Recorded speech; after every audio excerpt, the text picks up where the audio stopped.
Muy bien, listo. Vamos a seguir trabajando con los Yoga Sutras de Patanjali.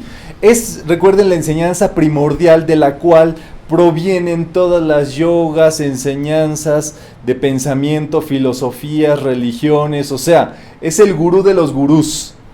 Es prácticamente un Adi Guru o un gurú que ha enseñado a muchos de los maestros, y prácticamente cualquier persona que pues practique una filosofía para religarse, también llamado religión, o cualquier persona que practique alguna filosofía para fusionarse, también llamado yoga, o también cualquier persona que practique alguna filosofía para elevarse, para superarse y demás, prácticamente todo proviene de Patanjali. En esta ocasión nos estamos basando en la adaptación que hizo el profesor Rubén Cedeño, justamente para este objetivo. Entonces es el primer tratado de yoga que existe en el mundo. Yoga quiere decir fusión, fusión con el aspecto superior, con nuestra parte superior, que es sumamente interesante. Nosotros, en realidad, somos el ser, conocido como el yo superior. Ese ser está por encima de nosotros y es la supremacía dentro de cada uno de nosotros. Esto tenemos que entenderlo, porque a partir de ello es que uno puede empezar a tocar base con ese yo superior. Ustedes quizás han leído los salmos. Los salmos son como se hacían los decretos y como se siguen haciendo prácticamente desde ese entonces. Y quizás han leído algo de las escrituras. Por ejemplo, Isaías, él utiliza un término y dice: yo soy el Dios que te saqué de la esclavitud, yo soy el Dios que te protege, etc. Justamente estos profetas, que la razón por las cuales se les llama profetas es porque están adelantados a su tiempo. No es porque digan profecías, que quizás sí, pero como son personas que tocaron base, que lograron el yoga, la unión, la fusión con su presencia yo soy, pasaron por ciertas fases en su vida y, digámoslo así, pasaron por grados que a nosotros nos van a tocar pasar en algún momento. Por eso se les conoce como profetas. Ellos, al narrar su vivencia y demás, en realidad están narrando tu vivencia o lo que te va a tocar pasar a ti. Por eso son conocidos pues como sabios, como adelantados, etcétera, etcétera. Y siempre hay un profeta por delante de nosotros.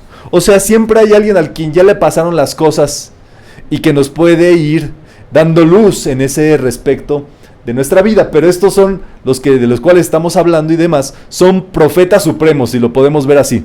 No solamente de las cosas de la vida, sino cosas ya superiores, pruebas que tienen que ver con eso. Entonces, la profecía de Isaías justamente hablaba de el Dios interior. Y el que vino a cumplir fehacientemente esa profecía fue el Maestro Jesús. Y él lo reconoció, él reconoció que él estaba cumpliendo todo ese llamado de Isaías, paso por paso. Si ustedes leen Isaías, es prácticamente la vida de Jesús. No porque hubiera predicho eso, sino porque él ya estaba viviendo esas pruebas por adelantado, esas cuestiones, y Jesús justamente en su vivencia tuvo que representarlas y todo. Entonces, el aspecto de tocar base con el yo superior es que cuando nosotros hacemos decretos con el yo soy, la verdad es que muchas veces no sabemos ni lo que estamos diciendo, porque tendríamos esos decretos del yo soy, no son desde el yo soy Juan. Yo soy Juan y decreto que mis chilaquiles son los más sabrosos. O que mi torta es la más rica. No. Cuando tú utilizas el yo soy, tienes que darte cuenta que lo haces tal cual los profetas lo hacían. En lo más alto que pueda llegar tu conciencia.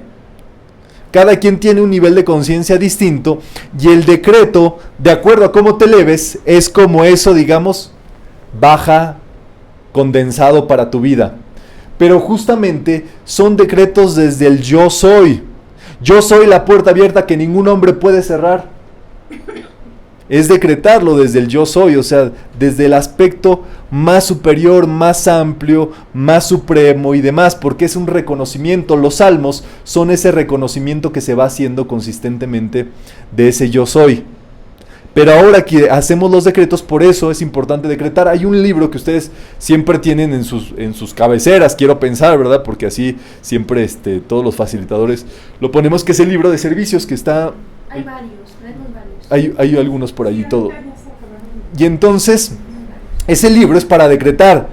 Pero recuerden esto, que es tan importante, cuando ustedes decretan del yo soy, es como si Dios estuviera hablando. Ustedes se tienen que poner justamente en esa posición de su yo superior.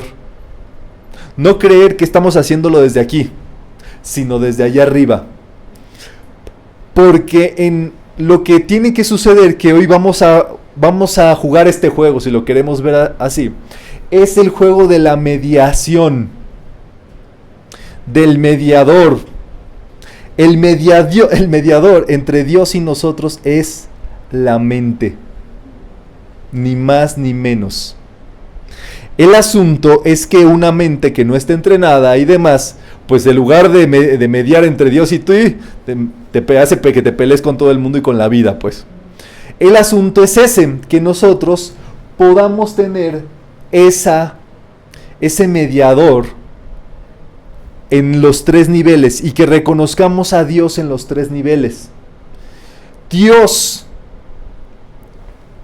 es el pedido que estás haciendo.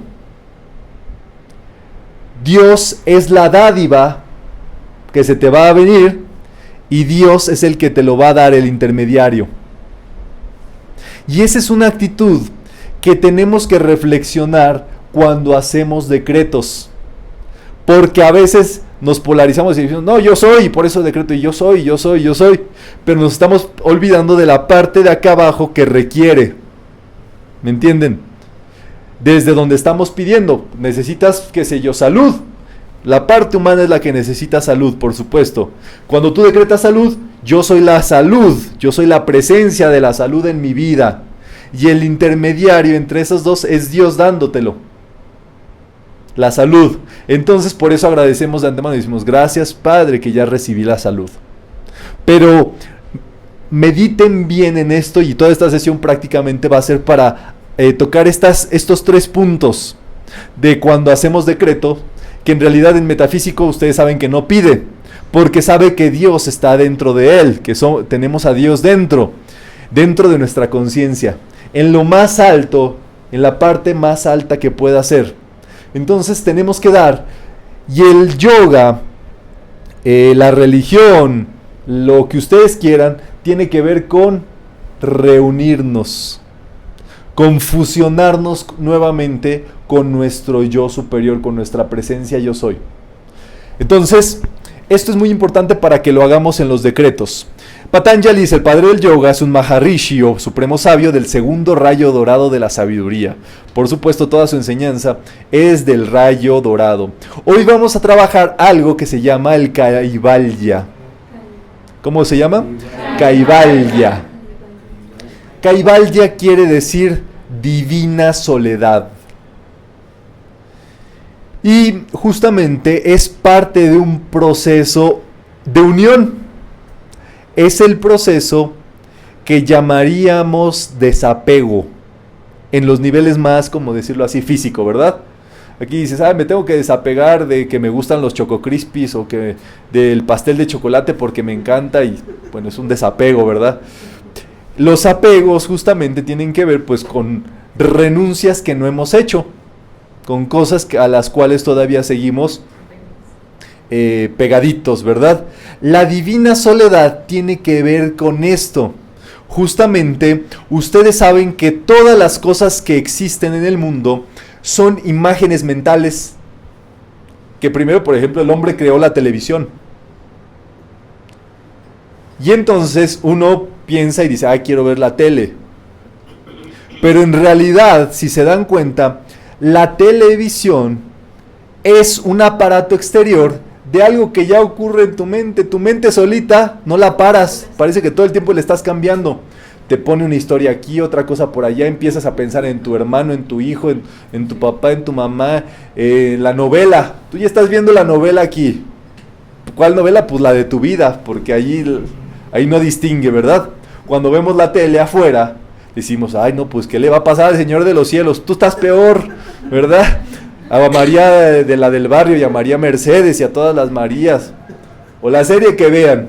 Nuestra vida, justamente, tiene más trama que cualquier ficción que ustedes puedan ver en la tele, porque justamente pues esas son reflejos de nuestra imagen mental, de algo que ya existe dentro de nosotros. O sea, no hay nada que no se pueda crear en el exterior que no tenga raíz en el origen de nuestra mente. Los teléfonos celulares, ya prácticamente con un aparatito ves en la pantalla al otro enfrente. Hace 15 años no era posible eso, apenas con el teléfono te defendías y todo eso, pero hoy ya es así. Cada vez estamos más cerca de algo que existe, que se llama telepatía, que es la comunicación mental entre personas.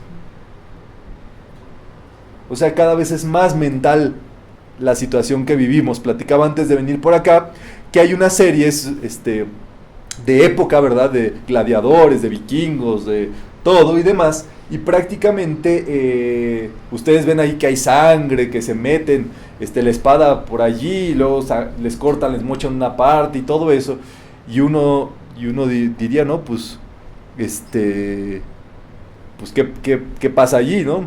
Es que en realidad, pues, esas civilizaciones, en esos momentos el hombre estaba incivilizado.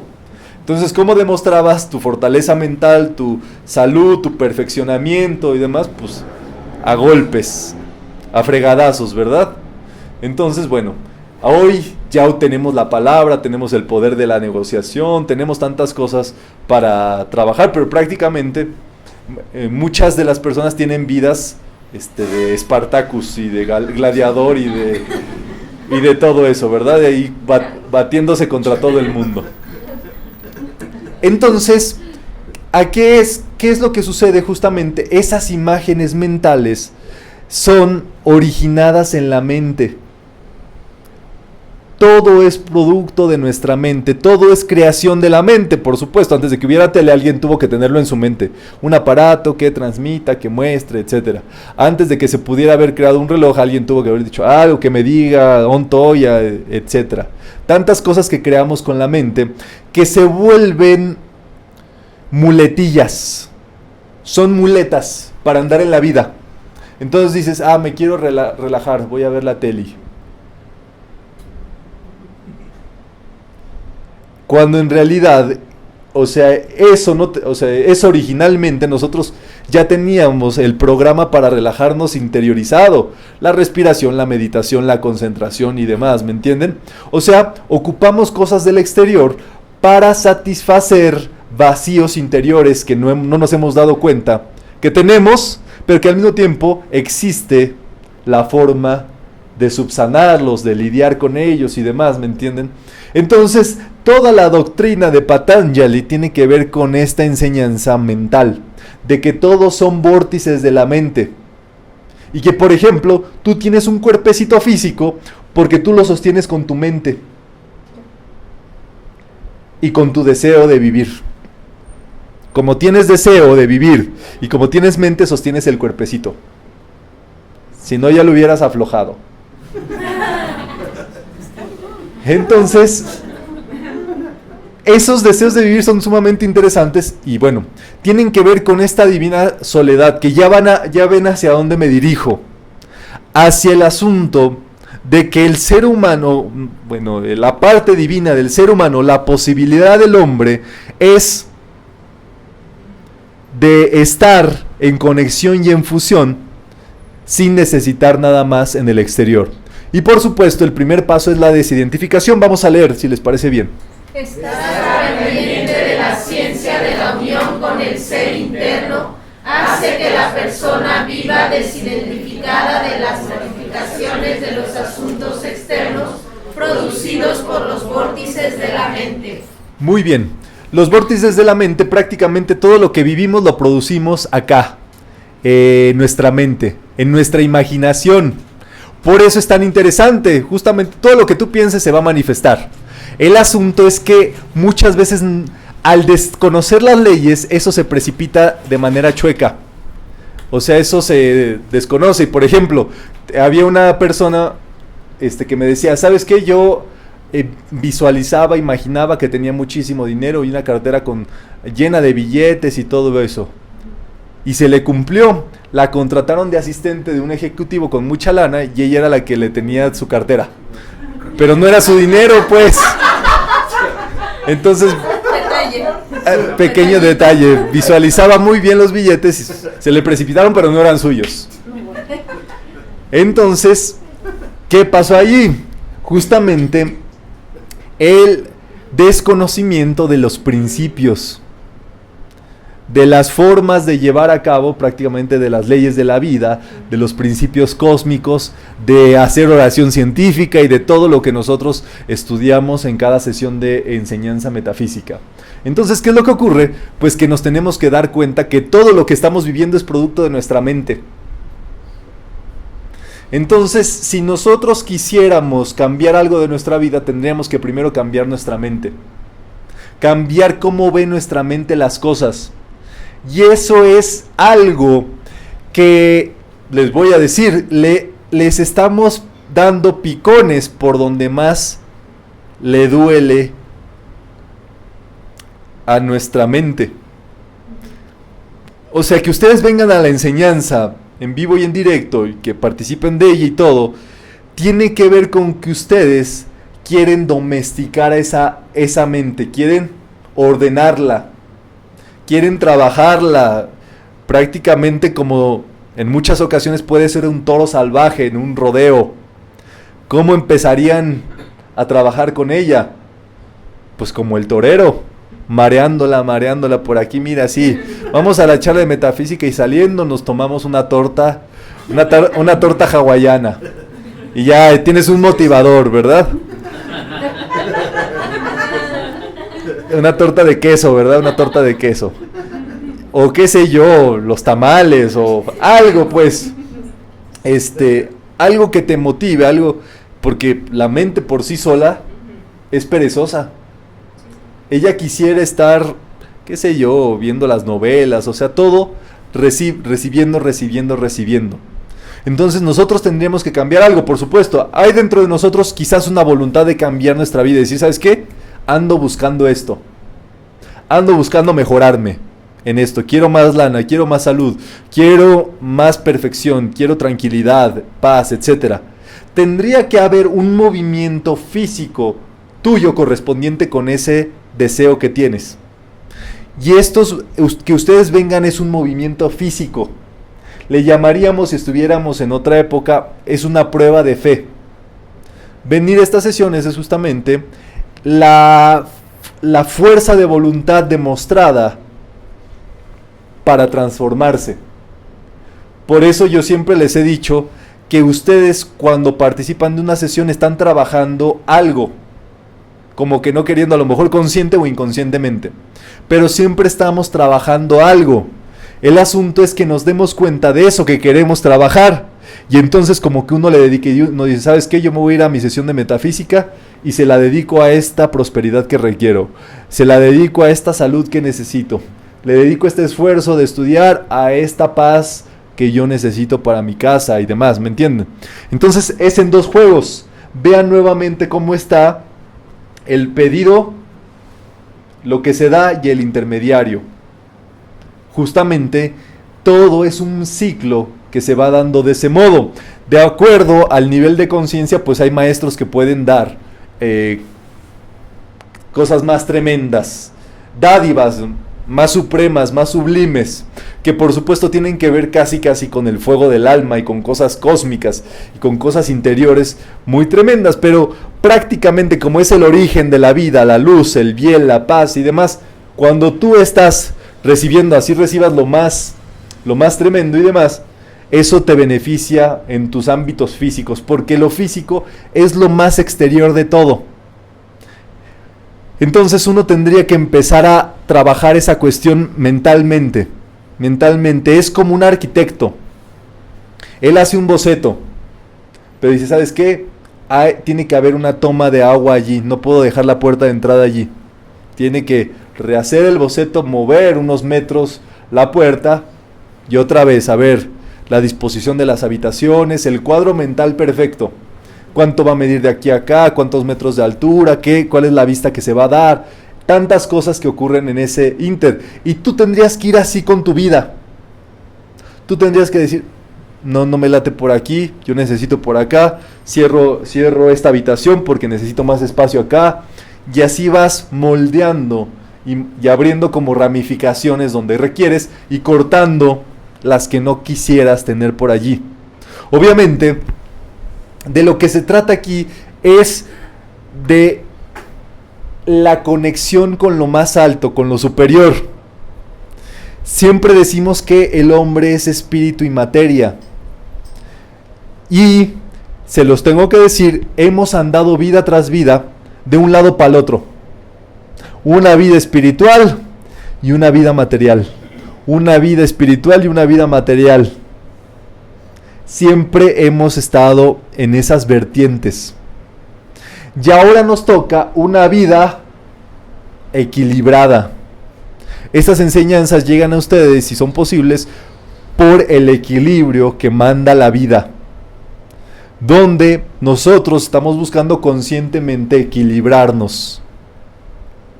Sí, por supuesto, tener luz, espiritualidad y tener vida física, material y demás, porque solamente nuestra conciencia espiritual va a evolucionar en este mundo físico.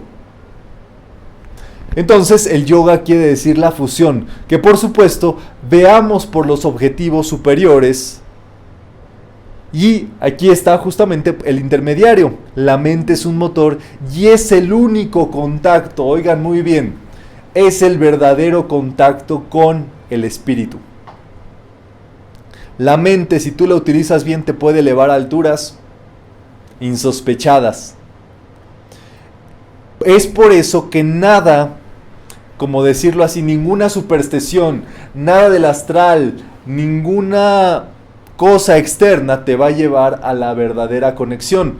Eso es lo que quiere decir uno de los mandamientos que dice: no tendrás otros dioses delante del yo soy. Los mandamientos que dice la presencia yo soy. Moisés se conectó con ese plano y reconoció la voz del yo soy, y el yo soy dice: no tendrás ni imágenes delante de mí, no tendrás otros dioses más que el yo soy. ¿Qué quiere decir esto?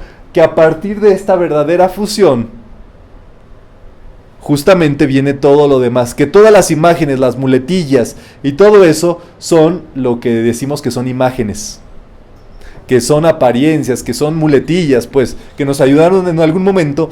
Pero si tú ya recibes la enseñanza del yo soy y más o menos la comprendes, porque esa es la verdad, uno tiene que ser bien claro de que más o menos la comprendemos, ¿verdad? Eso quiere decir que por algo se te está dando esa enseñanza y que tu escalón de conciencia ya tiene que ver con la enseñanza del yo soy.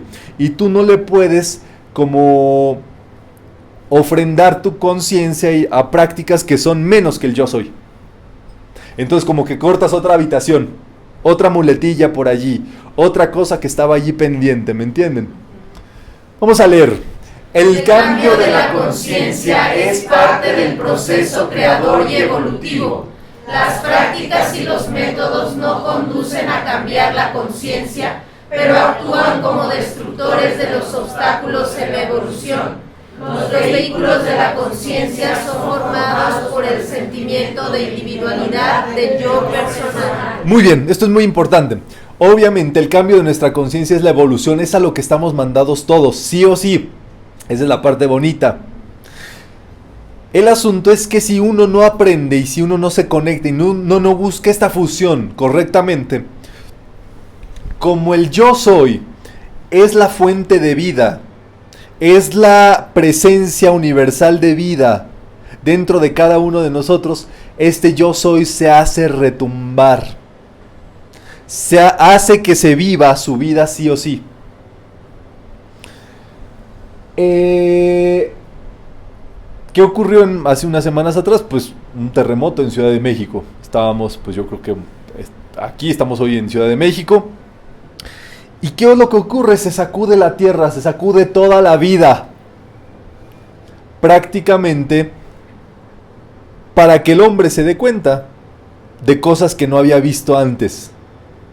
Entonces, por supuesto, ya que vino la sacudida, todos los hombres ayudándose, entrando en actos heroicos, conectados con su Salvador interior, con su salvación, con su ser interior, con su Cristo interior, con su Buda interior y demás, tendiendo una mano, ayuda, saliéndose a ver cómo, aparte, bueno, de que no podían regresar a sus casas porque, pues, si se venía la réplica, pero qué buena onda, que cada quien buscó para mover aunque sea una piedrita, ayudar en algo, etcétera, etcétera, lo que cada persona haya hecho. Allí la vida retiembla en sus centros, como dice el himno, para que a nosotros se nos despierte algo más. ¿Qué tienen que ocurrir ese tipo de cosas para que nos demos la mano? Para que vivamos en solidaridad, en servicio continuo y demás. Por supuesto que no. Porque esa actitud solamente dura cierto número de semanas. O había durado, esperemos que ya estamos a 2 semanas y ahí va. Pero ¿cuál es el asunto? ¿Me entienden? Por ejemplo, los británicos tuvieron unos bombardeos, estaban prácticamente en la Segunda Guerra Mundial, y los iban a bombardear, y ellos tenían toda la ciudad apagada para que no supieran dónde había vida, luz y demás, y no los pudieran atacar. Los alimentos se daban en centros, justamente, y la gente se formaba. Por eso, por ejemplo, los ingleses, lo más sagrado que puede hacer un inglés es una fila, una hilera, una cola. Y una persona que se meta en una fila es de lo peor. ¿Por qué? Por ese tipo de crisis. Justamente hacen ver y hacen entrar en conciencia de las cosas. Igual nosotros. ¿Tú qué ibas a saber que el que estaba ya aplastado era delincuente, ladrón, secuestrador y todo eso? Cuando estaba allá abajo de los escombros, eso no importa, somos seres humanos.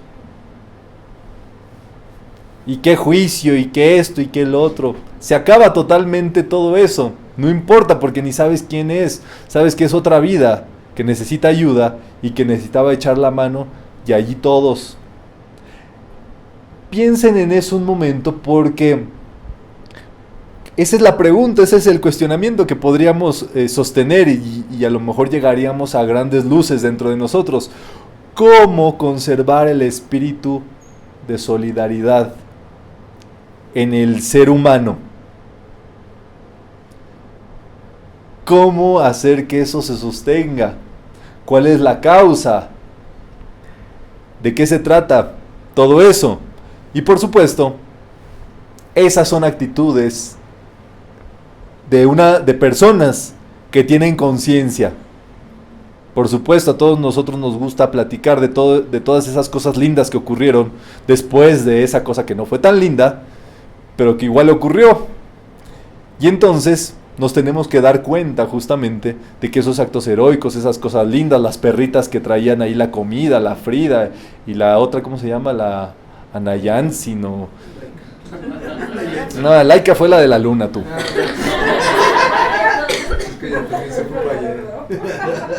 Ya no veas tanta tele, tú, Rodo. Entonces, ¿qué ocurre? Que tenemos que darnos cuenta, o sea, ¿por qué el ser humano le gusta eso? ¿Por qué nos gusta eso? ¿Cuál es el asunto? ¿Me entienden? ¿Por qué prestamos ayuda en esos momentos? ¿Y cómo ese espíritu se puede sostener? Esa yo creo que sería la salvación de todos. Hay un libro, me parece que es uno de los libros de paz de Rubén Cedeño, donde hay una frase muy cortita pero muy consistente. Dice Rubén: cuando todo el mundo se vuelva facilitador de metafísica, va a ascender la tierra y se va a salvar la humanidad y todo. O sea, muy sencillita la frase, o lo que conlleva, pero hay algo de eso, ¿me entienden? Hay algo que tiene que ver con darnos cuenta de las cosas. Obviamente ese momento de crisis, de consistencia y demás, era muy evidente porque era físico. Pero tenemos que darnos cuenta que estamos en una crisis global. Estamos en una consistencia prácticamente mundial. Y entonces, cuando nosotros recibimos estas enseñanzas y cuando uno se decide a colaborar para que más personas las tengan, justamente tiene que ver ese deseo de solidaridad, de colaboración, de que no importa quién llegue por ahí, quién entre, que reciba la enseñanza. ¿Por qué? Porque estamos en un momento donde es importantísimo la salvación, no física, la salvación de la evolución existencial, del crecimiento, de la plenitud de cada uno de nosotros. Entonces eso es muy importante y eso vale más que cualquier otra cosa. Entonces por eso el yoga, el Raja Yoga, la fusión con el yo soy, tiene que ver con lo más grande que podemos hacer. La fusión del yo soy es que tú seas ese yo soy todo el tiempo, resuelto, feliz, resolviendo, ayudando, colaborando. O sea, así como ustedes vieron toda una ciudad aportándose, ayudándose y todo un país, así es el estado del yo soy permanente. En servicio, en esto, en el otro, por aquí, por allá. Claro, borrándole cualquier cuestión negativa, discordante y demás. Pero ese es el punto, ¿me entienden? Y esa es la meta de la fusión. Es para meditar ese tipo de actitud, cómo se vive y cómo se vibra, ¿verdad? Justamente, las prácticas y métodos no conducen a cambiar la conciencia, pero actúan como destructores. O sea, cuando tú haces llama violeta, un servicio de purificación, decretos, meditación, lo que estás haciendo es tumbando los obstáculos entre tú y tu yo soy.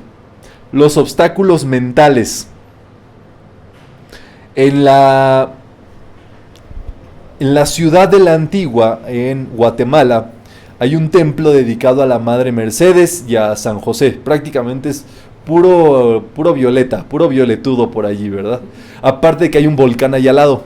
Es el volcán prácticamente. Y entonces, en el templo hay una frase muy interesante que dice: líbrame de todo, Dios, pero sobre todo líbrame de todo aquello que no me permite estar contigo. Y eso justamente tiene que ver con la liberación de los obstáculos entre tú y tu yo soy. Y el asunto, toda esa franja de la liberación ocurre en la mente. Es la liberación mental de lo que se trata esto, a lo que venimos cada uno de nosotros. Vamos a leer. La mente original es una sola y es la controladora de todas las demás. Esto es muy interesante. Cuando ustedes ven las hormiguitas, son sumamente inteligentes. Las hormiguitas se abren camino, así se abren, entraron por un lado, salen por el otro, y mientras tanto ya se llevaron la comida, las migajas, una arañita ahí la llevan cargando entre todas. Y van así como en fila de conga, ¿verdad? Y entonces a lo mejor tú les cierras una parte, pero se encuentran por otro y regresan, buscan y demás. Y tú dices, ¿quién chinguaguas les está mandando? ¿De dónde les viene la señal? Todo eso. Es como si trabajaran como una sola. Y esto piensen en este precepto. La mente original es una sola y es la controladora de todas las demás. La mente original, si lo queremos ver así, la mente divina, universal, la mente de Dios, es una. Y es la que controla todas las demás mentes. Eso se decreta en la gran invocación. Dice, desde el centro, donde está la voluntad de Dios, que dirija las voluntades de los hombres. ¿De qué estamos hablando en todo esto? Que justamente todo trabaja para la mente universal. Para la mente divina universal no existe desperdicio. El malo no es malo para la mente divina universal. Le trabaja a la mente divina universal. Entonces, ¿qué ocurre? Esa persona a lo mejor comete daño en la propiedad o en las demás personas, como hay una ley, una ley mental que dice que todo lo que haces se te devuelve, a esa persona le ocurre justamente lo que hizo, y esa persona mentalmente ya no vuelve a incurrir en eso. Y así, digamos que la mente va haciendo, digamos, a la persona que le hicieron el daño, esa persona a lo mejor traía también un karma que fue correspondiente con ese que le hizo daño, con el infractor de la ley, y entonces esa persona cuando le ocurre eso dice, yo no se lo deseo a nadie. Todo trabaja para la mente divina universal, para que nos demos cuenta y para que nos despertemos. O sea, no hay pérdida, la energía no se pierde para nada, Dios nunca pierde. Dios siempre crece y evoluciona y se supera, por eso está la ley del bien. La ley del bien es la ley de la evolución. Y todos, Dios mediante, pues nos va a ir bien. ¿Por qué? Por esa ley que está disponible para todos. Obviamente el asunto es que no tendríamos que pasar cosas, vicisitudes y demás para que nos despertemos. Pero si es así, hay que entender justamente la ley divina universal. Que esas cosas que decimos, ¿por qué ocurren? ¿Por qué esto? ¿Por qué el otro? Despiértate. Una buena sacudida. Solo los estados de conciencia producidos por medio de la meditación están libres de karma. Si fuéramos budistas, yo les diría, bueno, no budistas, sí, pero no. Les diría que desde la mañana, desde el primer momento que nos levantamos con el despertador, pecamos.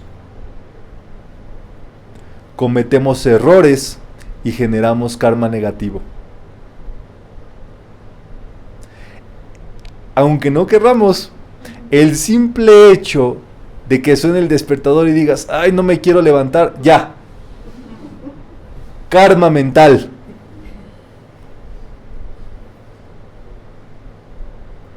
Es drástico si ustedes se ponen, si nos fuéramos así.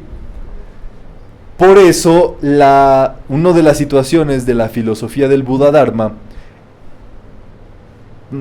¿se las adelanto o no se las adelanto? Sí. Es que todo el tiempo estamos haciendo daño. Y la única forma de no hacer daño es volverte monje.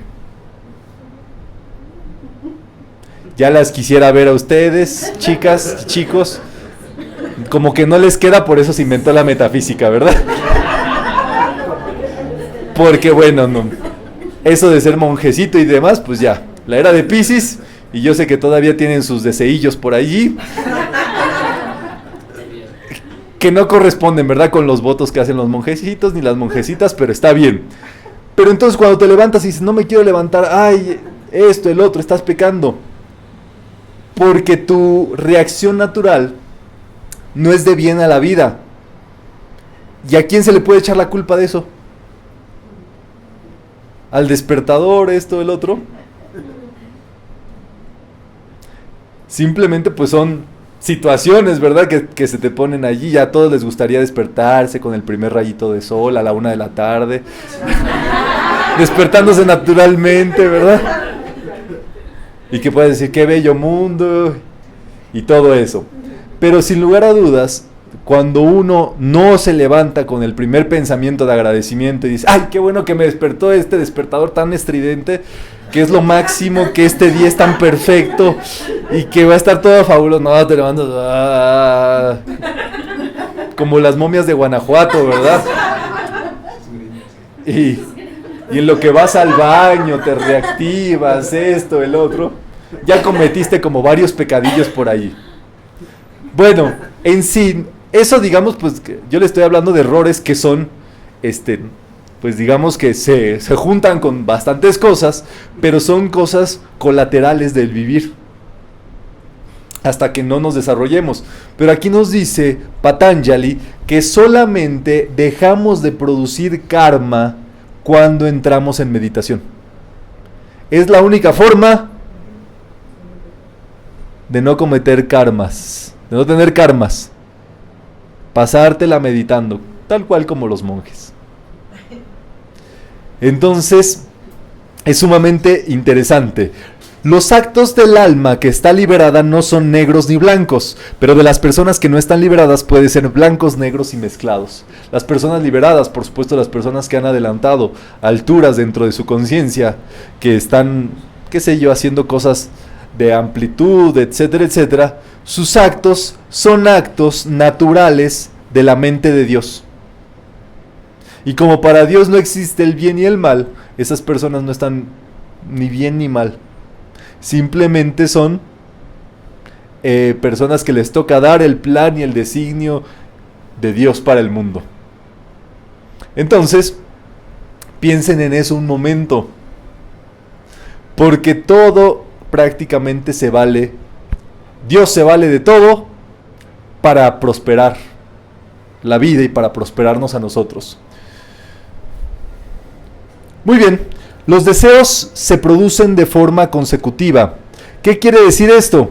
Que una cosa lleva a la otra. Entonces estás comiendo y entonces te viene, qué sé yo, el mesero y le ves que trajo unas galletitas a la otra mesa y dices, yo quiero de eso. Y entonces pide las galletitas y dice, pero esa va con un pastel de chocolate, y pides el pastel de chocolate. Y luego te pregunta, ¿vas a querer café? No, pues sí, para acompañar. Y entonces los deseos son consecutivos, van de la mano una cosa con el otro, o sea, se van produciendo naturalmente. Y para que exista un deseo, ese tiene que ser en un espacio. Quiero mi cafecito en el Starbucks. En un tiempo, mañana que me desocupe voy a ir, o al rato que salga del trabajo. Un deseo, es la consistencia de un deseo. Memoria, sí, porque el otro día fui allí y me aventé allí una hora platicando bien padre y demás, y con mi amigocho o mi amigocha.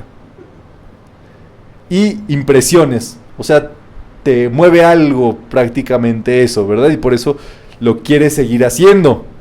Entonces, eso es muy interesante porque todo consta de eso. Yo siempre se los platico en el caso, por ejemplo, de los fumadores. Los fumadores siempre tienen un rinconcito donde tienen ya todo preparado, el cenicero, los cerillos, los cigarrillos y una ventana para que se ventile y hasta tienen para sacar la manita así mientras hablan y todo, para que no se apeste la casa. Tiene espacio, tiene tiempo, memoria e impresiones. Es así, justamente, si nosotros queremos ahondar y queremos darnos cuenta si tenemos deseos, tiene que tener eso, y por supuesto que tenemos deseos. Queremos estar en, qué sé yo, en Año Nuevo, en Acapulco, allí viendo mujeres en bikini, ¿verdad, Rodolfo? O queremos estar en el museo, si vamos al Museo del Prado en Madrid, queremos estar viendo allí las obras de Pablo el Veronés, etcétera. Un deseo, espacio, tiempo y demás. Por supuesto hay deseos de deseos a deseos, ¿verdad? ¿Con cuál te quedas, Rodo? Pues con alguna de las dos. La que esté más cerca. Dice, ¿cuál que esté? Muy bien. El deseo de vivir eterno. Esto es muy interesante. Porque que todo mundo saliera corriendo con el terremoto es un asunto natural. No, o sea, no es un deseo, pues. Yo me quiero salvar del terremoto. Y uno no, o sea, es algo instintivo porque la vida naturalmente se busca preservarse. O sea, porque la vida es eterna. Y el deseo de vivir es eterno. Nadie prácticamente de acá pues se quiere ir. Y esto es muy interesante porque el ansia por la felicidad tampoco se le conoce principio. O sea, desde que venimos a la vida teníamos esa necesidad de vivir y de vivir felices, o sea, vivir bien, vivir completos, y eso tiene que ver con la evolución. O sea, ese es el deseo que Dios naturalmente tiene para nuestras vidas y nos lo pone para que nosotros todo lo que hagamos sea en vías de la felicidad, en vías del bien vivir, del bienestar, de la paz, de la tranquilidad y todo eso. Ese es el deseo de Dios dentro de nosotros. Por supuesto, todo lo demás son deseos aparte. Pero el verdadero deseo original de la creación era la vida y la felicidad. Entonces, justamente eso es válido, por supuesto, buscar la felicidad, buscar buenos medios de vida, buscar prosperar, buscar ser feliz, buscar todo eso, justamente es correcto, es perfecto, pero hay que darnos cuenta que si nosotros le buscamos un espacio, voy a ser feliz cuando me case, cuando tenga tal o cual cosa, un tiempo, cuando vaya a ver a mis papás o cuando tenga hijos, ya estás sesgando tu felicidad, ya estás volviendo algo que era eterno, algo parcial, un deseo parcial, y eso trae sufrimiento, y eso se vuelve un apego al fin y al cabo. Siempre tiene que ver con esto. Entonces, si recorriéramos un poquito más nuestra vida a este reconocimiento justamente de la felicidad, yo lo medito, aunque no parezca, yo lo pienso, ¿verdad? Y yo digo, sí, porque esto es muy interesante, porque yo me pregunto, Román, ¿por qué haces esto? ¿Por qué das charla de metafísica? Y me quedo así, porque me siento bien dándolas, porque me gusta darlas, o sea, porque es mi felicidad, es el lugar más feliz donde yo puedo estar. Eso es lo único que yo podría decirles, o sea, yo no tengo un plan maestro para tal o cual cosa, no, ¿me entienden? Esto se fue haciendo así justamente, y creo que tiene que ver mucho con los colaboradores y los facilitadores que participan de las sesiones, que están aquí en todas partes y demás. Pero esto es sumamente interesante, porque con base en eso, es que justamente, o sea, ¿cómo decirles? Yo, si me dicen ahí en el Zócalo, a ver, una charla de metafísica, a ver, los organizamos y se las damos. O sea, esto no incurre en específico en algo. Entonces, busquen ustedes dentro de sí, ¿cuál es ese momento?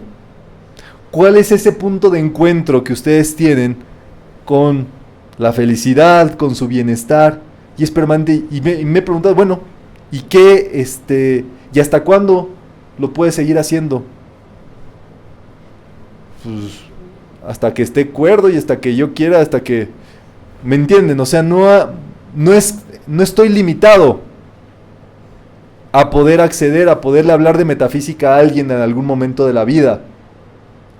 Entonces, yo digo, no, pues con que pueda dar charlas de metafísica, ya. Entonces, es sumamente interesante. ¿Se acuerdan de la historia del chinito? Sí se las he contado, ¿verdad? Un chinito que tenía se dedicaba ya a cosechar cosas en su lugar, en su casa y todo esto, y entonces un día se le sale el caballo que le ayudaba, y entonces viene todo el pueblo y le dice, chinito, ¿qué vas a hacer ahora? Y dice el chinito, velemos, ya velemos. Y entonces a la siguiente semana regresa el caballo con una docena de caballos salvajes. Y llega todo el pueblo con el chinito, chinito, esto es maravilloso para ti, te van a ayudar todos, ahora esos 12 caballos van a multiplicar tus cosechas y todo. Y el chinito les dice, velemos. Y luego el hijo, domesticando los caballos, amaestreándolos y demás, se cae del caballo, se rompe una pierna, llega todo el pueblo y dice, chinito, esto es lo peor, tu único sostén, tu única familia, esto es lo peor que te pudieron haber hecho, chinito. Y dice el chinito, velemos. Y luego se entra en guerra la China y todo esto, están reclutando jóvenes fuertes y demás, entran a la casa del chinito, ven al hijo del chinito en cama tumbado con la pierna rota y dice, tú no sirves para la guerra, aquí te dejamos. Llega todo el pueblo con el chinito y dice, chinito, esto es lo mejor que te pudo haber pasado a ti, a tu familia, se salvó tu familia, se salvó tu hijo. Y el chinito dijo, velemos. Moraleja, velemos. O sea, no hay puntos finales drásticos como nosotros creemos ante las situaciones que podamos estar pasando. El otro día también leí acerca de la frase más positiva que tenía el rey David, el que cantaba las mañanitas. ¿Cuál creen que haya sido esa frase? A ver, alguien de ustedes que...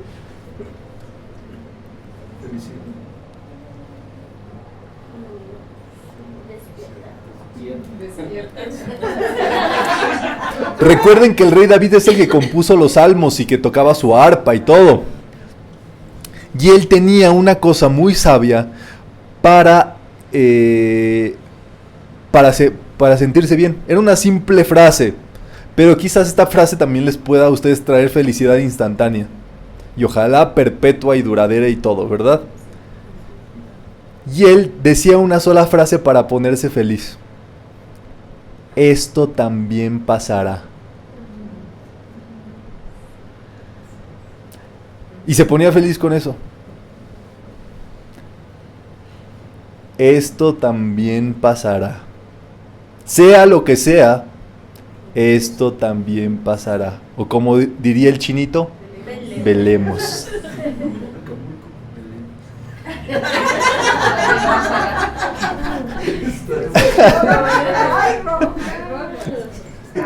Ya, nada de azúcar de aquí en adelante, ya. Entonces, esto es muy importante, ¿me entienden? Porque si tú encuentras el punto de llegada de ti con la felicidad, uno solo, fusionados, sin que tú requieras una muletilla en el exterior y todo esto, ya estás peinado para atrás. Ya estás del otro lado. Ya la armaste. Ya le hiciste, mi chavo, ¿verdad? Todo lo que ustedes quieran, positivo, es eso. Justamente porque se trata de eso. Prácticamente, o sea, piensen ustedes, decimos, es que quisiera ser millonario, es que quisiera tener esto, quisiera tener el otro, quisiera esto. Sí, muy bien, y entonces lo vas a hacer, ¿y qué va a pasar? ¿Ya vas a estar feliz con eso? Por supuesto, tu vida tiene que tener sustento físico, y justamente lo que hace esta metafísica, lo primero es que nos empieza a conectar las cosas físicas que van a sumar una con la otra.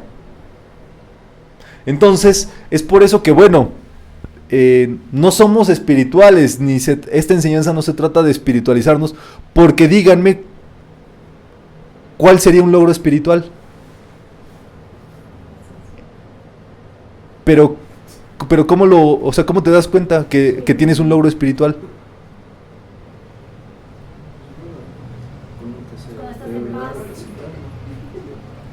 Pero la paz es espiritual. Es que es muy interesante, por supuesto, pero la paz es tangible, ¿me entiendes? O sea, si tú estás en paz, tú te gozas la paz. Es que no existen los logros espirituales. Si acaso algo existe, son los logros interiores que se manifiestan en el exterior. Consistentemente. O sea que tú ya a lo mejor no te cueces al primer hervor. Algo pasó dentro de ti, evolucionaste, creciste y demás. Entonces dices, ok. Velemos, ¿verdad? Pasó algo dentro de mí que ya, como que me pude solventarlo mejor, pude estar más en paz y demás. Pero eso tenemos que ser muy, muy claros, ¿verdad? Eso es una demostración física, eso es un logro si lo queremos ver físico. Esto es para que se den cuenta y para que ustedes vean por dónde van los asuntos de estos grandes maestros. Los grandes maestros no quieren que tengamos logros espirituales o que busquemos logros espirituales, porque eso sería querer tener deseos espirituales. Y son los peores, porque si no puedes tener logros espirituales, ¿cómo puedes cumplir un logro espiritual? O sea, jaque mate, te mueres solito. Y eso es lo que ocurre con algunas corrientes de vida que se defraudan de la religión o de las cosas espirituales y demás. Como tienen deseos espirituales y en algún punto se dan cuenta que eso no se puede saciar y que traen más sufrimiento que los deseos físicos, entonces a la siguiente vida no quieren saber nada de espiritualidad ni nada de eso, ni de religión, y son los llamados ateos. Para eso, bueno, también hay hermandades y todo eso, ¿me entienden? Pero hay que darnos cuenta que los logros son demostraciones. Es la palabra correcta que da Emmett Fox para los logros interiores. cuando tú demuestras algo. Te demuestras con fe ante un sismo, te demuestras con paz en algo que tú creías que iba a estar más, etcétera. Tú estás demostrando. Y ese es justamente el verdadero yoga. Cuando tú conectas con el mundo físico. Cuando tú conectas lo que tú sabes que tienes dentro con el mundo físico. Vamos a leer. La forma física creada se mantiene unida gracias al deseo de vivir de la personalidad y al poder de la mente. La unidad en las cosas proviene de la unidad en los cambios. La conciencia de las cosas y su forma se diferencian. Muy bien. La conciencia de las cosas y su forma se diferencian, como yo les puse el ejemplo de la televisión. Tú, en tu conciencia, la esencia es las imágenes mentales. Pues ya te crearon un televisor que te pone todas las series y todas las cosas allí, puras imágenes mentales allí. Tal cual, como lo tienes dentro es afuera, como es adentro es afuera. Entonces, no siempre se corresponden como deben, ¿verdad? Pero hay una conexión directa con esto. Pero la unidad de las cosas proviene de la unidad en los cambios. Qué interesante está esto. Piensen en los matrimonios. Piensen en los grupos de amigos, piensen en las empresas, piensen en los esfuerzos y todo eso. La unidad solamente se produce cuando hay cambios. Porque si no, no sería unidad, pues. Eso sería frágil. Pero a través de los cambios, tiene que ver los cambios en la conciencia. Y si aún con esos cambios de la conciencia te mantienes unido y demás fortalecido, eso crece para todos. Recuerden que las pruebas, y es muy tangible y visible, las pruebas ya no son, las iniciaciones ya no son de una sola persona, son grupales. Entonces, por ejemplo, lo platicábamos también, cada persona tuvo con el terremoto que hubo, cada persona tuvo su vivencia propia. Con lo que ocurrió con esto, vio de qué lado más la iguana, a ver si estoy estudiando bien. Hay otros cuando ya vieron ahí que estaba temblando, ya voy a regresar a mis clases de metafísica, ya voy a regresar. Dios, si me dejas, yo regreso ahí. Chingada, sí. Sí voy. Ya voy a regresar. Y entonces, pues nada, ¿me entienden? O sea, es justamente, cada quien tuvo su vivencia y entonces pudo ver. Yo me tranquilicé, yo le dije, cállense el hocico a toda mi oficina. Yo, justamente superé una prueba en ese momento, qué sé yo. Cada quien, si ustedes ven su historia de vida, quizás se van a dar cuenta que ese momento en que ocurrió todo eso, a lo mejor estaban peleados con algún familiar y apenas acabó y le marcaron por no quedar mal y que pasara algo y demás. En fin, todo eso fue una prueba grupal para todos. Al mismo tiempo. Porque no hay que me contaron ni nada, todos lo vivimos. Y entonces con base en eso, la civilización, todo esto se puede dar cuenta que eso es grupal y que esto es todos para uno y unos para todos, y echarle ganas y trabajar con todo lo que sepamos, y las cosas cambian y ahí se fortalece el asunto, ¿me entienden? Pero siempre y cuando se sostenga esa unidad en la conciencia, ¿verdad? Y esto es muy importante, la naturaleza se sirve de los 3 gunas. Los 3 gunas ustedes los estudian en metafísica avanzada, pero son rajas, sattva y tamas. Raja es movimiento. Son, por ejemplo, las personas rajásicas, las nerviositas. Tamas son los lentitos, los tamásicos, que le piden permiso a un pie para dar el otro paso y el otro paso, y así. Y entonces, cuando rajas y tamas se encuentran, se produce sattva, que es equilibrio. Cada uno de nosotros en algún momento tiene que volverse equilibrado. Y esos 3 gunas le sirven a la naturaleza. O sea, los nerviositos sirven para algo, los tamásicos sirven para algo, y los equilibrados también sirven para algo. El asunto es que justamente sattva o equilibrio es lo que se necesita, es al que necesitan llegar tanto rajas como tamas. Y ese es justamente de lo cual formamos parte el día de hoy, de esa búsqueda de equilibrio tan importante. Cómo mediar y cómo darnos cuenta de esas cosas tan delicadas, que si tú tomas una decisión pequeñita para un lado, giras de 20 grados, pero ya te cambia la ruta. Entonces, tenemos nosotros que tener una vida de bastante conciencia, observando, dándonos cuentas de las cosas y actuando justamente. Si ya hiciste el esfuerzo por ponerte en equilibrio, anda y ve.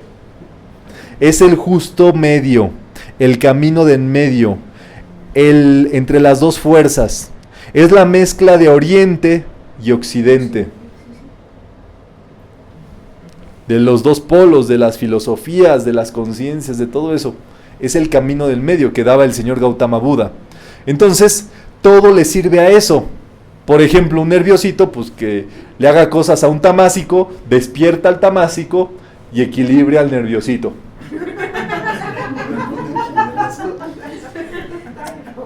La vida es así, ¿verdad? Entonces a veces, pues qué sé yo, a las mujeres a veces les pasa que son mujeres así muy tranquilitas, dulzonas y todos, les toca un macho alfa así, bigotudo y todo, y que las hace fuertes.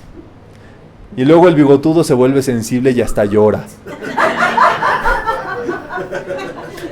¿Por qué? Porque la vida lo equilibra todo. Si tú estás jalado para un lado, la vida te va a equilibrar, mijito. Sí o sí. Porque la vida busca que cada uno de nosotros despertemos. La verdad es que cuando yo leí y escuché por primera vez que en el año 2030-35 es que todo el género humano iba ya a tener la primera iniciación, el despertar del ser interno, yo decía como que bueno, pues hay que echarle porras a ese mantra, a ese decreto, ¿verdad? Para que así sea. Pero con la aceleración que vemos este último año, yo creo que sí, es que los maestros y la vida es infalible, la vida no puede fallar. Todo mundo va a despertar. Quien se quiera subir al tren de la vida, de ir aprendiendo y todo eso, adelante, está la mesa puesta. Quien no, pues va a evolucionar también, gracias a Dios, ¿entiendes? Pero a lo mejor las cosas que le hacen despertar y llevar a cabo eso, pues no son tan agradables, ¿verdad? Para platicar y demás, pero ya ven ustedes que todo les sirve a la vida. La mente es el agente unificador de los deseos y el impulso del espíritu. O sea, si tú puedes llevar a que tus deseos te conecten con tu forma espiritual, ya vas en el camino del medio. Si tú puedes hacer que dentro de ti descubras esa motivación, que la vida te la da, si tú se la pides, la vida te la da. O sea, yo estoy aquí justamente, aparte porque me encanta, porque la vida me ha demostrado que estar aquí es conveniente, es útil para mí y para algunos, ¿verdad? Y entonces, ¿qué ocurre? Pues esa es la demostración tal cual que se necesite y ya, sin más ni más, ¿me entienden? Ese es el punto clave de todo esto. Vamos a leer. La mente que sabe distinguir entre el yo inferior y el yo superior, en un momento alcanza el estado de Kaivalya, la divina soledad. La persona que cultiva el desapego por llegar a Dios, a la iluminación, a la divina soledad o Kaivalya, por discernimiento, llega a la correcta sabiduría de todas las cosas, llamado Samadhi de la divina virtud. Muy bien, esto es muy interesante. La persona que cultiva el desapego por llegar a Dios, o que cultiva el desapego por llegar a Dios, a la iluminación, a la divina soledad o Kaivalya, por discernimiento, llega a la correcta sabiduría. O sea, esta divina soledad o Kaivalya tiene que ver con desapegos conscientes. No es como decir, no, yo renuncio a ser millonario. Si no has sido millonario, ¿cómo vas a renunciar a ser millonario? Qué fácil renunciar a algo que no has... O sea, tiene que haber algo dentro de ti a lo cual renuncies conscientemente y tú determines, tomes esa determinación, ¿me entiendes? Tanto en el nivel espiritual como en el nivel físico. Allí hay apegos. Entonces, el recto camino del medio. Esto es que es tan grande lo que nos enseñó el señor Gautama Buda, que tendríamos que volverlo, que es el velemos, es el esto también pasará, es el camino de no polarizarnos, es la sabiduría de si estamos muy agitados, pasar al ámbito de calma, y si vemos a todos muy calmados, llevarlos al otro punto, porque en esa negociación es que va a surgir el camino del medio. Y cuando entremos en ese camino del medio, quítense, que ahí les voy, les van a decir a todos. Porque es el recto equilibrio. Cualquier acción que ustedes tomen dentro de ese camino va a ser correcta. Porque es el recto camino. Pero tiene que producirse esa negociación, esa agitación, ese tambaleo en nuestra vida para que podamos llegar al centro. Y eso es lo que tenemos miedo. O eso es lo que nuestra mente nos limita. Ese es el obstáculo mental más grande. Ver qué hay de la otra orilla. ¿Qué pasa si yo cambio y dejo de ser como creo que me conviene ser? Dejo de recibir lo que creo. ¿Qué tal si me cambio esto, si me sucede esto, si me cambian de trabajo, si me despiden, si me quita la pareja, si no me cambio a otro lugar? Y ese bloqueo, ese obstáculo mental no nos permite ver que en esa negociación puede que cambies, puede que vayas y puede que la vida te regrese, pero en ese inter vas a encontrar el camino a seguir. No puedes tener miedo de entrar a una negociación o entrar al otro lado, a la orilla. Claro, si es negativo, discordante, eso no tiene sentido de lo que estamos hablando. Pero en este asunto es que tenemos que hacer nuestros intentos de pasarnos al otro lado, depende de dónde observemos que estamos. Y si tú lo haces conscientemente, bien por ti, porque te vas a dar cuenta del resultado. El asunto es que la gente se polariza. Nada más porque sí, pues no te gustan mis besos, entonces ya no te doy nada de besos. Entonces cierra la fábrica de besos la señora. Y ya no besa al señor. Y el señor te dice, no, yo nada más te dije que me dejaste marcado labial y de la oficina, qué sé yo. Y la señora, no, ya, no te vuelvo a dar besos, ni en la vida pienses que te voy a dar un beso más. Y se va hasta el otro lado, ¿verdad? Y ya. Justamente, pues temperamental, ¿verdad? Y el asunto no es así, el asunto es negociar, es pasar.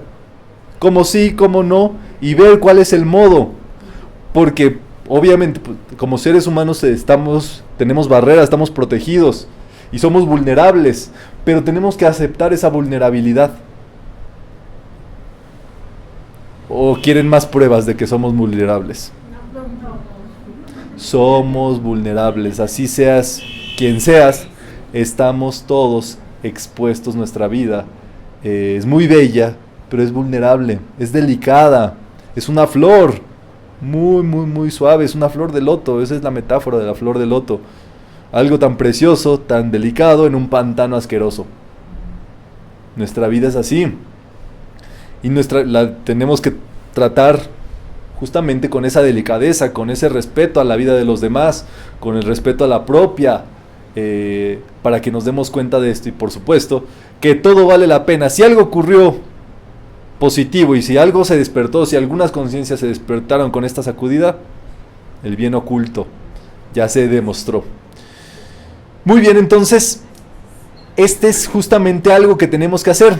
Tenemos que desprendernos de todo ese tipo de estructuras, y a veces es muy fácil meditarlo, pero hay raíces profundas. Nosotros tenemos casi cuando tú te regañas a ti, es como si tu papá te regañara. Si tú te acuerdas, el peor regaño que te haya podido dar tu papá o tu mamá, y ya no están tus papás, tus mamás, o tú ya no tienen la energía para dártelo, tú te lo das a ti de ese modo, porque tienes eso en tu reservorio mental. Entonces, por supuesto, si te trataban como espartano y demás, pues ya tú solito te autoflagelas y te haces de cosas, ¿me entiendes? Pero si no, pues ¿Me entienden? Cada uno de nosotros tiene ese tipo de cosas que hay que ir eliminando porque son obstáculos para nuestra fusión, porque estamos acostumbrados a polarizar. Ya la regaste, ya la cagaste, ya eres un pendejo, ya esto, ya el otro, y todo polarizado. Te ajusticias tú solito. O hiciste algo bien, eres muy bueno, eres un chingón, mira, ese es mi hijo, qué bueno, te pegaron, les pegaste, te defendiste, qué bueno. Y te justificas. Son los dos polos. Y el equilibrio en el medio. Bien, gracias. Lo pasas de salto olímpico. Y entonces, eso es justamente el mediador. Cuando tú actúas en el camino del medio, es cuando entras en contacto con el mediador, con el alma, con tu forma de vida perfecta, con tu plan divino, con lo que viniste a expresar por acá. Bueno, y por ejemplo, cuando tú tienes eso, ¿cómo encontrarías, cómo sería la reacción del medio? Ya no te dices, ay, el chingón o el menso. No, ¿cómo sería el medio? ¿Cuál sería la reacción mediador?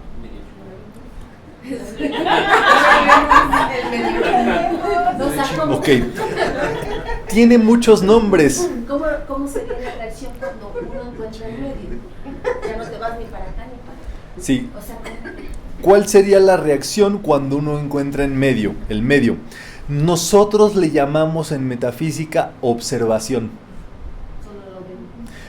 Podríamos llamarle equilibrio. Podríamos llamarle darnos cuenta o conciencia. Pero es observar y respirar. Observar y respirar. Darse cuenta, ya me di cuenta que este paso me llevó a este punto y este otro paso me llevó a otro. Pero no vives no te echas la culpa ni te echas porras. Te das cuenta y sigues avanzando, como el chinito dijo, velemos. Velemos. Es como mantener la calma en cualquier situación, ¿no? Tanto que pueda verse de un extremo u otro, mantener esa calma, ¿no? Que finalmente es ese equilibrio, pero nosotros lo podemos manifestar en esa tranquilidad o en esa observación. Exactamente, podríamos llamarle calma, equilibrio y demás, pero sí conlleva un esfuerzo por observar. Porque la reacción, o sea, lo que les digo que tenemos acá en la cabeza es ya justificarte o ajusticiarte, punto. Pero tendrías que hacer un stop antes de entrar allí. Dice, espérate, yo no tengo que entrar en ese litigio, yo no tengo que entrar en ese dilema, porque yo no soy nada de eso. Y ese es el mediador. Ese es desprendernos de los dos puntos. Por eso esto es bien interesante, porque justamente uno entra y recibe todas estas enseñanzas y todo eso, y de algún otro modo vienes a la charla y acabamos de quitarles en esta charla cualquier objetivo espiritual que ustedes pudieran haber tenido con esta charla. Y por supuesto que objetivos materiales tampoco. Entonces, ¿dónde los dejé? ¿Dónde los dejamos en esta sesión? En suspenso, ¿verdad? En el velemos. En el medio. Cuando uno puede ver desde allí, ocurre algo que puede llegar la comprensión, ¿verdad? Vamos a leer. Al llegar al Kaivalya, los vórtices de los tres estados de la materia llegan a su fin, porque han cumplido su propósito. El tiempo es producto de los vórtices de la mente. En Kaivalya llega a su final, cediendo su lugar al eterno ahora. Este Kaivalya es el sentido de la última frase, de las últimas frases que da el Maestro Jesús en la cruz. Padre, ¿por qué me has abandonado? Y luego ya todo está consumado. Por supuesto, es un abandono tanto de lo espiritual como de lo material. Entonces, ¿dónde se quedó? como en un centro, como en un medio, como en un suspenso, como una suspensión. En ese instante. Y cuando él dijo, ya todo está consumado, se dio su corriente de vida. Y la historia recuerda que hubo uno de los más grandes terremotos en todo el planeta Tierra. Una sacudida.